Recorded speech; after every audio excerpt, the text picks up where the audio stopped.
Shalom warga kerajaan, senang sekali boleh berjumpa kembali dengan Anda dan masih bersama dengan saya Abraham Roy Setiawan di dalam program podcast GBI Rock Surabaya Kingdom Insight His Gift for You. Saya percaya Anda selalu menanti-nantikan program ini karena ada begitu banyak insight-insight yang baru yang bisa kita dapatkan melalui program podcast ini. Dan hari ini kita akan membicarakan topik yang ringan, simple, tapi menarik dan tentunya penting dalam kehidupan kita, yaitu tentang lofologi. Apa itu? Mari kita simak, dan bersama dengan saya sudah hadir Bapak Pendeta Hani Yasa Putra. Beliau adalah Gembala GBI Rock Brisbane, Australia. Shalom Pak Hani. Shalom Pak Roy. Kabarnya bagaimana Pak Ani? Luar biasa. Luar biasa baik. Baik. Dan kita hari ini mengangkat satu tema yang menarik, yang mungkin bagi sebagian di antara kita ini sesuatu yang asing, tapi memicu ketertarikan kita, yaitu tentang lofologi, yaitu ilmu tentang kasih secara umum seperti itu. Mungkin Pak Ani boleh menjelaskan lebih lanjut apa sih sebetulnya yang disebut dengan lofologi itu? Baik Pak Roy, lofologi ini adalah sesuatu yang sangat luas sebenarnya, ya sangat luas sekali. Tetapi baiklah kita membahasnya dari kingdom side, kingdom perspective. Oleh karena itu izinkan saya untuk mengambil beberapa ayat untuk mendasari semuanya dari apa yang kita bicarakan. Saya akan ambil dari 1 Yohanes pasal yang keempat, tentang firman yang mengatakan Allah adalah kasih. Saya akan baca mulai ayat yang ke-7 sampai ayat yang ke-10. Dikatakan begini, saudara-saudara yang kekasih, marilah kita saling mengasihi. Ini anjuran untuk saling mengasihi, sebab kasih itu berasal dari Allah. Dan setiap orang yang mengasihi lahir dari Allah dan mengenal Allah. Barang siapa tidak mengasihi, ia tidak mengenal Allah, sebab Allah adalah kasih. Itu dasar yang paling kuat. Ya, kebanyakan daripada kita katakan begini, semua orang katakan, oh aku tahu toh, perkara kasih, perkara cinta aku tahu. Belum tentu. Sebab ini kita akan bahas dari sudut yang berbeda. Dalam ayat yang ke-9 dikatakan begini, dalam hal inilah kasih Allah dinyatakan di tengah-tengah kita, yaitu bahwa Allah telah mengutus anaknya yang tunggal ke dalam dunia supaya kita hidup olehnya. Inilah kasih itu. Bukan kita yang telah mengasihi Allah, tetapi Allah yang telah mengasihi kita terlebih dahulu dan yang telah mengutus anaknya sebagai pendamaian dari dosa-dosa kita. Saya rasa ayat itu sangat mendasar sekali kalau kita bahas tentang lofologi, tentang kasih yang berorientasi kepada kekudusan, kepada kemuliaan kerajaan Allah, dan juga berkenan di hadapan Sang Raja itu sendiri. Pak Ani, sebagai manusia, apakah memang natur manusia itu mengasihi atau memang belum ada dan harus dipelajari begitu kasih itu Pak Ani? Sebab kita diciptakan di dalam gambaran Allah. Jadi saya rasa kasih itu selalu ada, melekat dalam hati kita. Makanya kita dari kecil pun sudah diomong kalau jatuh cintanya masih usianya sangat muda. Oh, cinta monyet, cinta monyet, ada cinta gajah mungkin. Saya tidak tahu cinta apa. Tetapi manusia itu memang ada naluri cinta. Tetapi sekali lagi karena kena polusi daripada dosa. Terkadang cinta itu termasuk cuma yang dibahas romantis saja, yang sensual saja. Sedangkan kasih yang menurut kerajaan Allah itu justru tidak dibahas kan ada beberapa bagian daripada kasih. Agape, phileo, eros, storge, masih ada banyak hal juga.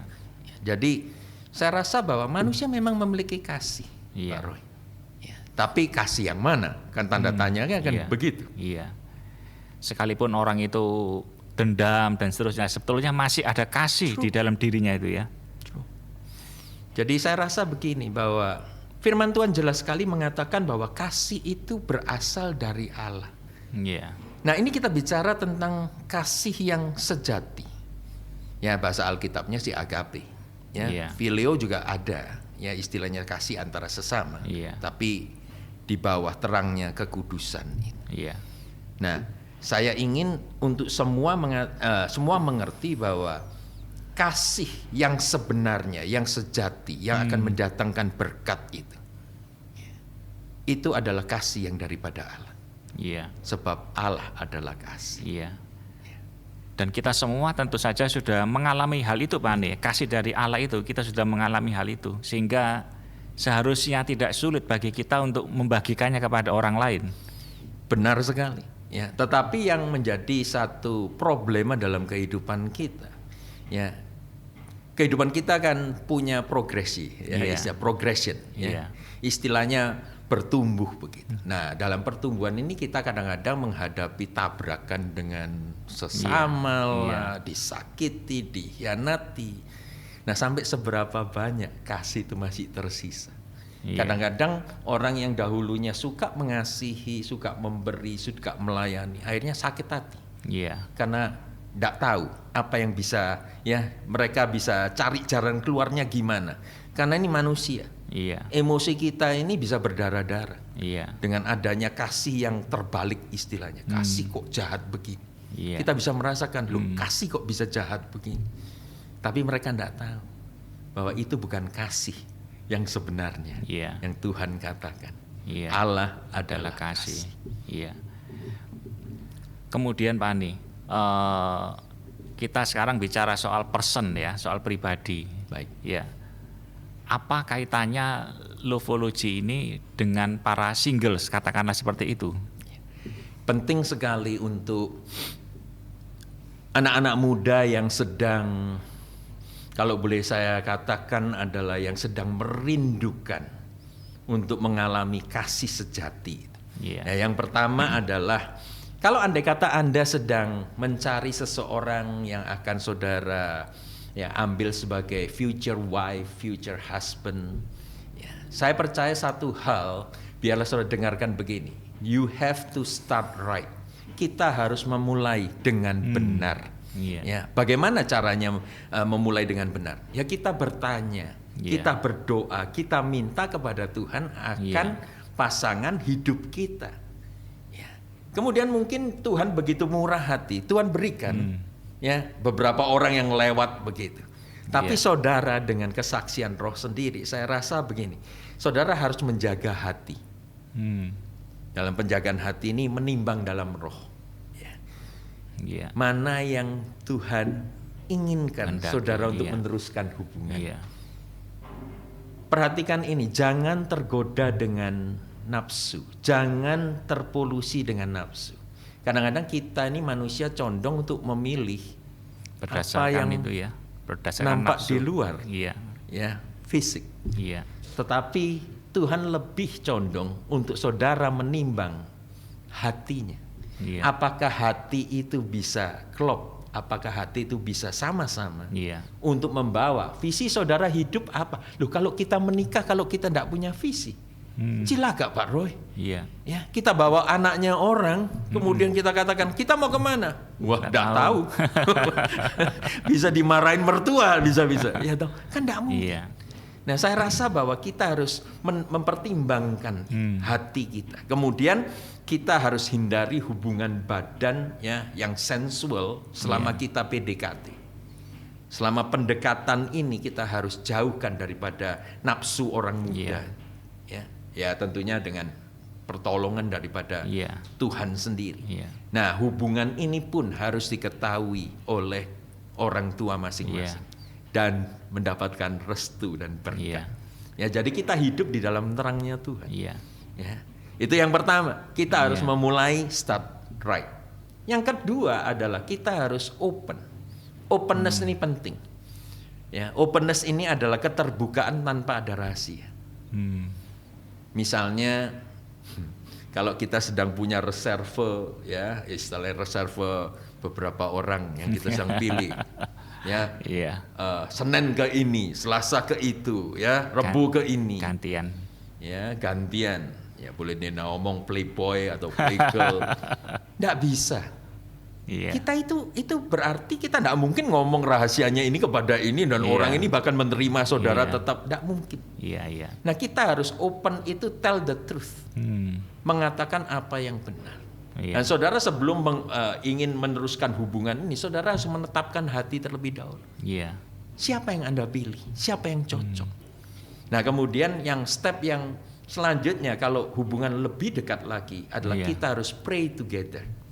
Ya, pray one another. Nah selayaknya bagaimana kita saling mendoakan untuk menjadi pasangan kita. Ya, bukan cuma pray, misalnya saya berdoa untuk si A begitu, yang saya sedang taksir, ya sedang kejar. Tetapi kalau bisa kita berdoa bersama-sama dengan dia, itu lebih hebat lagi. Ya, mungkin ada beberapa kisi lagi tapi nanti aja, silakan. Iya, Pak Ani, kan seringkali kita muncul pertanyaan, kalau melihat fisik itu kan mudah karena kan kelihatan dengan mata kepala kita sendiri. Tapi kalau kita ingin menguji hati kita, itu mungkin kan banyak orang menganggap itu sesuatu yang abstrak. Nah, Pak, apakah Pak Ani punya trik bagaimana menjaga hati kita ini supaya tetap murni, tetap bersih dan bisa menentukan pilihan dengan tepat? Jelas sekali hati kita ini tahtanya Tuhan. Kalau hati kita terusik oleh karena kita memiliki hubungan seseorang, walaupun ini cantik, ini tampan, tetapi selalu hati kita ini terusik, bahkan saudara sadari bahwa dengan hubungan ini menjauhkan kita daripada Tuhan. Saya rasa itu tidak perlu dijaga lagi. Itu jelas adalah kesaksian daripada Roh Kudus sendiri bahwa he or she is not, bukan your future husband or your future wife. Sebab tidak mungkin dua jadi satu antara gelap dan terang. Kalau saudara hidup dalam terang, pasti ada peace, pasti ada masa depan, pasti kita bicara visi itu akan klop, Pak Roy.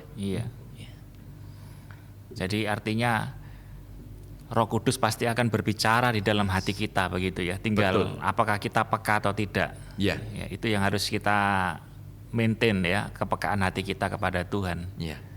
Sehingga dengan demikian kita tidak salah memilih, begitu Pak Ani ya. Betul.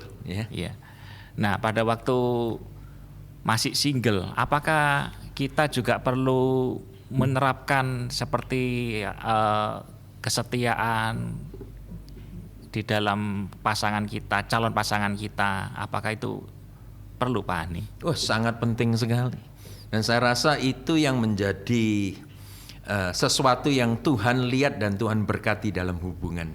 Sebab kalau saudara ya istilahnya tidak setia pada waktu single, itu tendensinya kalau saudara sudah menikah itu tetap tidak setia dalam pernikahan, lebih gila-gilaan. Lebih gila-gilaan lagi.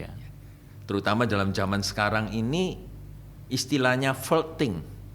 Kalau kita lagi nge-tag seseorang ya yang sedang kelihatannya secret admirer, orang yang memuja kita, sedang nge-text padahal ya ini orang asing yang kita tidak kenal, kemudian kita jawab, mulai terjadi conversation ataupun ya pembicaraan dan lain sebagainya. Saya rasa itu merupakan satu tendensi, istilahnya lampu merah.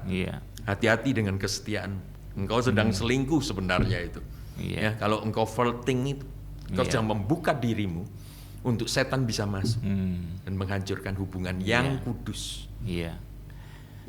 Jadi salah satu indikator bahwa pasangan itu adalah dari Tuhan itu pasti akan bertumbuh bersama, Pak Ani ya. Betul. Dan akan saling membawa satu sama lain dekat dengan Tuhan. Yes. Ya, itu jelas sekali bahwa kita akan tumbuh bersama.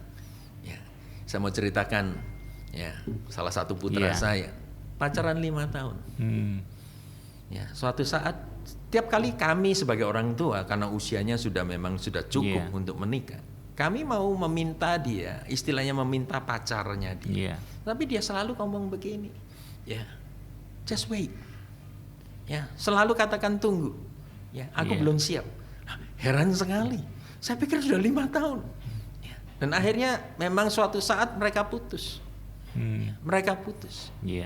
Nah, saya tanya, mereka putra saya tidak pernah ngomong tentang alasan apa. Tapi kemudian beberapa saat kemudian dia punya hubungan lagi dengan seseorang, ya sedang LDR, orangnya di Jakarta.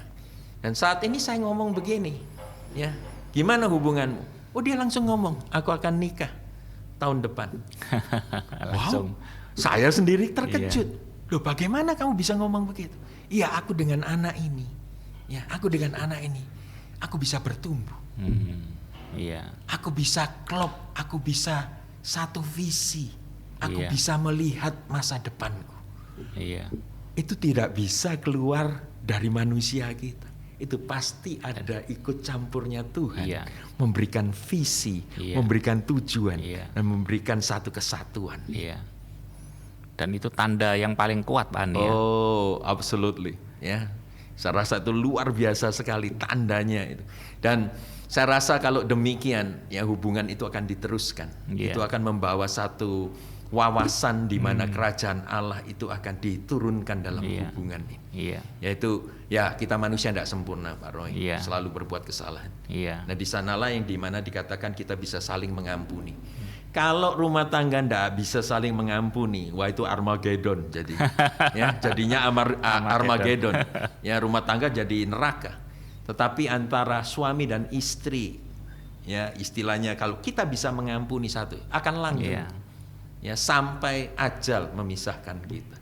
Pengampunan itu penting, ya sangat penting sekali.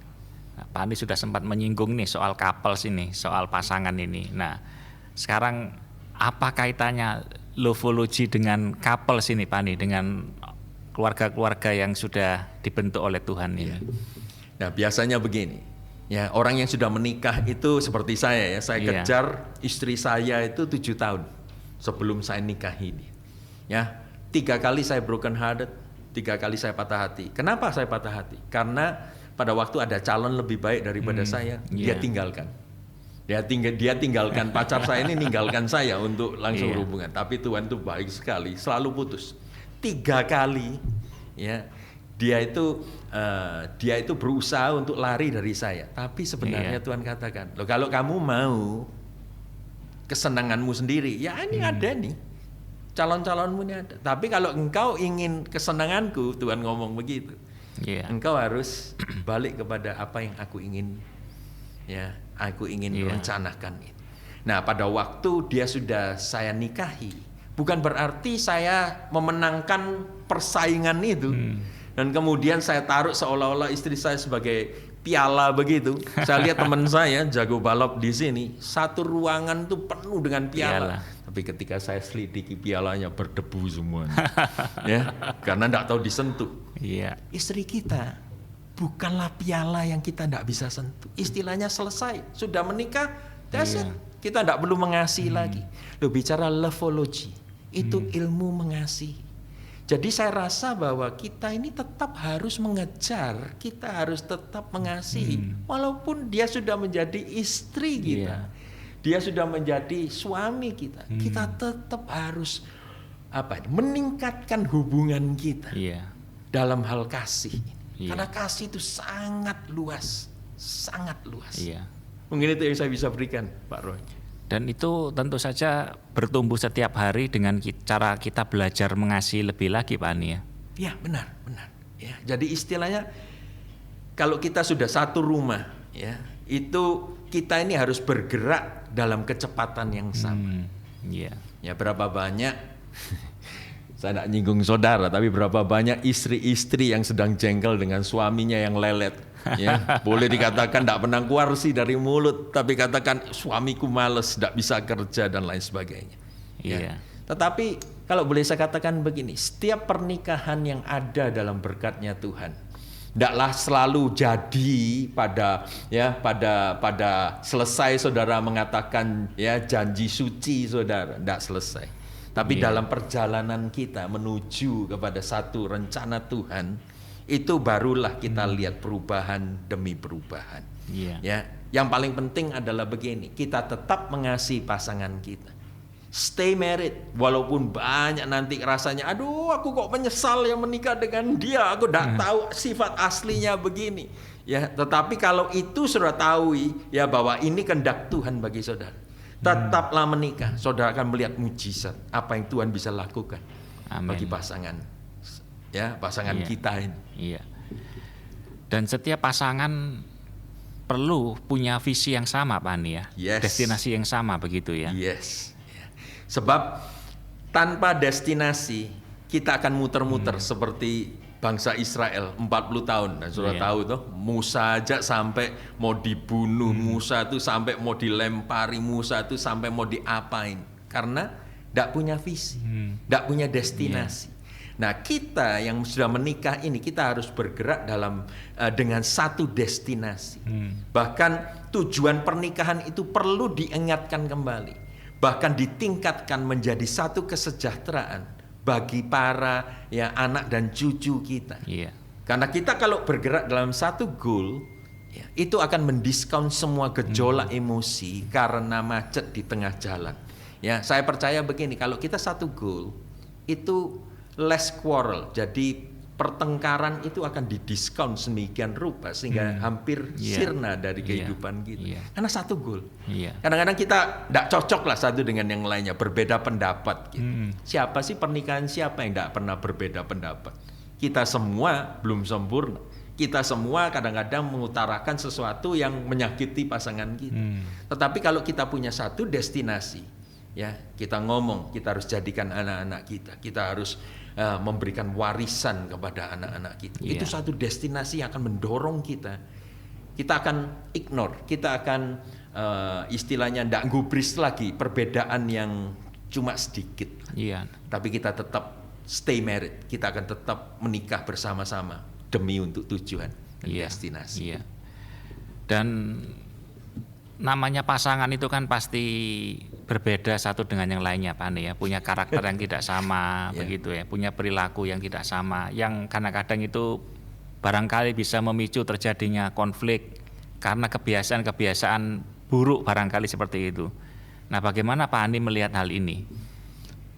Baik, gini ya, kadang-kadang kita berharap bahwa pasangan kita itu akan berubah sesuai dengan apa yang kita inginkan. Itu terutama wanita semua. Ya, kalau kita berjalan pada waktu lagu ya, pada waktu itu pria ini paling tampan, tapi dalam hatinya dia ngomong begini, aku ingin just the way you are. Ya, jadi dia lihat pengantin wanitanya, dia ngomong, aku kepingin engkau ini tetap sama, puluhan tahun aku nikah engkau seperti engkau. Tapi wanita beda, Pak Roy. Wanita sedang berjalan di sana, dia ngomong, ini tiba saatnya aku kan rubah suamiku menjadi seleraku, apa yang aku inginkan. Ya, semua punya suami ideal, semua punya istri ideal. Ya, di dalam pemikirannya. Tetapi begini, kadang-kadang kita gigit jari, dia ngomong, loh ini kok tidak pernah berubah ya? Tak tunggu 3 tahun kebiasaan buruk. Buang kaos kaki lah, buang pakaian dalam di mana-mana, joroknya kalau makan tidak pernah cuci dan lain sebagainya. Terutama kita kehidupan tidak ada pembantu, ada pembantu sih mudah saja. Tetapi kalau kita hidup sendiri, kita yang menjadi pembantu, itu sangat menjengkelkan. Kalau kita menikah dengan seseorang yang tidak mengerti akan kita. Nah, itu dibutuhkan self control, penguasaan diri. Ya memang kita kadang-kadang jengkel. Kenapa sih kok tidak berubah-berubah?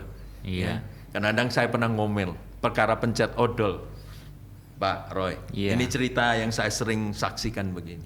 Ya, saya ini orangnya tidak bisa lihat sesuatu yang, saya ini senang keindahan, lihat keindahan. Dan saya tidak biasa dengan tabung odol itu, pasta gigi itu. Kalau pencet penyok seperti ketabrak becak begitu. Nah, setiap kali setelah saya hidup kira-kira 5 tahun, 6 tahun, saya ini lihat istri saya kok tidak pernah berubah ya.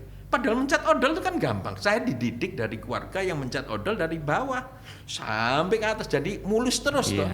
Ya, kalau kita pencet pun dari bawah. Kalau istri saya dari tengah, cot gitu kan. Ya. Jadi buntutnya Tuhan. Setiap pagi ya saya bertulin. Lama-lama saya komplain sama Tuhan. Tuhan, istriku ini kok tidak pernah sih berubah. Ya, saya ngomel, Roh Kudus cuma bisi ibu. Kalau dia tidak berubah, ya. Kalau sesuatu yang dia lakukan, dia cuma ngomong begini, Roh Kudus peringatkan begini. Pencet odol itu dosa atau enggak? Ya enggak lah. Saya ngomong ya enggak lah. Ya kalau enggak dosa, yang berubah kamu. Kaget saya Pak Roy.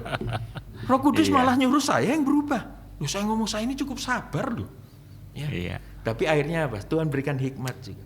Loh, kalau kamu enggak seneng lihat odol yang penyok, ya beli odol sendiri. Jadi kalau Pak Roy mau kunjungin ya di kamar mandi saya, ya, Pak Roy akan lihat 2 odol yang berbeda.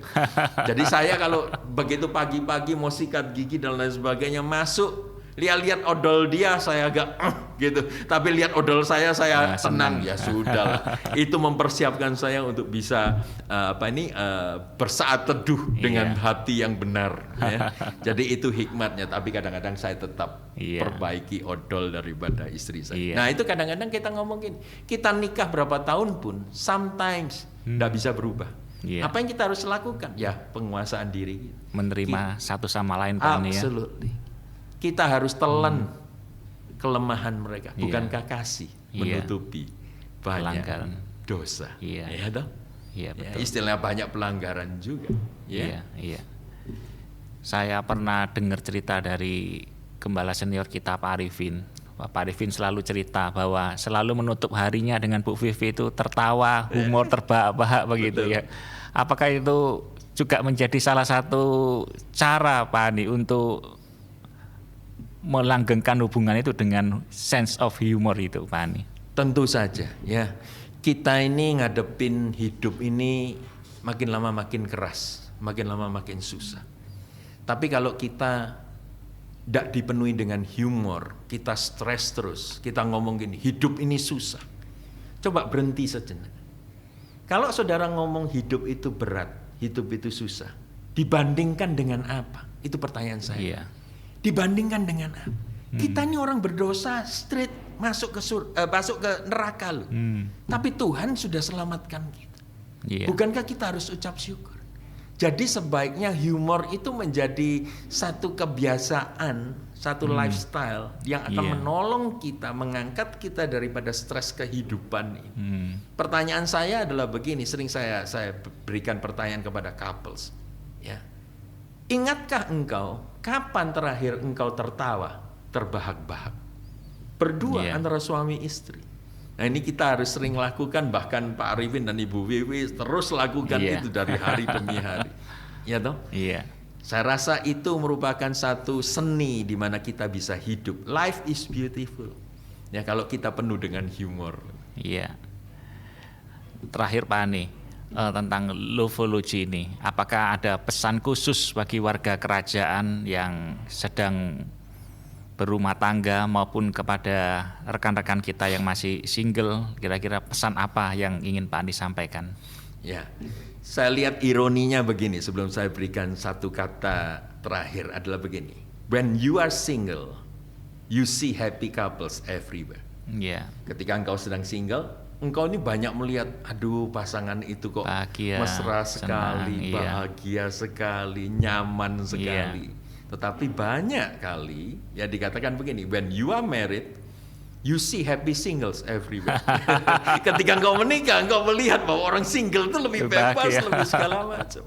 Jadi apa maksudnya? Pesannya saya adalah begini, rumah kediaman yang saudara sedang bangun, sedang bentuk, adalah tempat di mana kasih kalian berdua, suami istri itu parkir. Nah, di sanalah kenangan harus diciptakan. Good memory. Itu harus tercetak di sana. Baik kepada teman, baik kepada keluarga, anak-anak, mertua terutama. Sehingga mereka itu nyaman juga kalau mau mampir ke rumah kita. Bahkan kadang-kadang tidak mampir satu hari aja kangen Pak Roy. Jadi harus mampir, kadang-kadang punya cari alasan gimana untuk mampir. Itu merupakan satu magnet sebenarnya. Bahwa Tuhan ada di dalam rumah tangga. Amin. Dan saudara harus banyak tertawa menghadapi masa depan yang penuh dengan kegelapan. Karena apa? Roh Kudus ada. Amin. Rencana Tuhan ada. kuasa Tuhan ada. Bahkan Tuhan sendiri akan memimpin. Amin.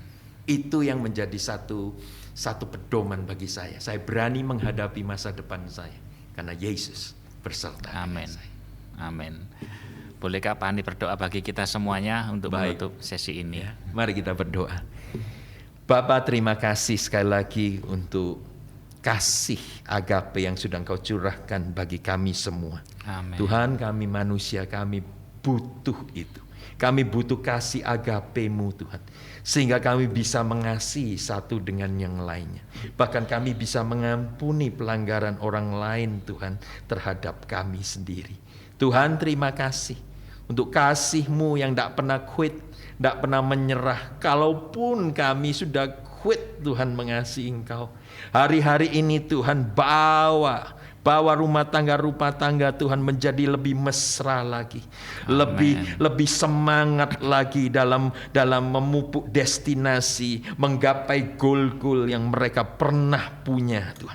Hamba yakin Tuhan restorasi akan terjadi dalam keluarga-keluarga Tuhan, sehingga banyaklah kesaksian demi kesaksian, berkat demi berkat akan dialami oleh keluarga-keluarga yang memiliki kingdom perspektif ini Tuhan. Bawa kami kepada pengertian levology Tuhan yang benar. Sehingga Tuhan kami bisa hidup di akhir zaman ini. Bersinar dan benar-benar kuat Tuhan. Menyebarkan, memberitakan berita kebenaran ini Tuhan. Terima kasih untuk para pendengar, para pemirsa Tuhan. Yang sedang mengikuti podcast ini. Hamba yakin percaya mereka diberkati. Amin. Dan podcast ini Tuhan akan menjadi berkat bagi kerajaan-Mu saja. Berkati Tuhan kami semuanya, terutama Pak Roy itu yang menjadi host Tuhan. Berkati, tambahkan hikmat, dan biarlah acara ini semakin Tuhan membumi Tuhan.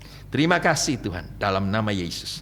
Amin. Amin. Terima kasih Pak Ani untuk waktunya yang sangat berharga ini dan sharing-sharingnya yang sangat luar biasa memberkati kita semuanya. Thank you Pak Roy. Demikian warga kerajaan perbincangan saya dengan Pendeta Andi Yasaputra. Teruslah tetap mengasihi pasangan kita, sesama kita, terutama mengasihi Tuhan kita yang luar biasa.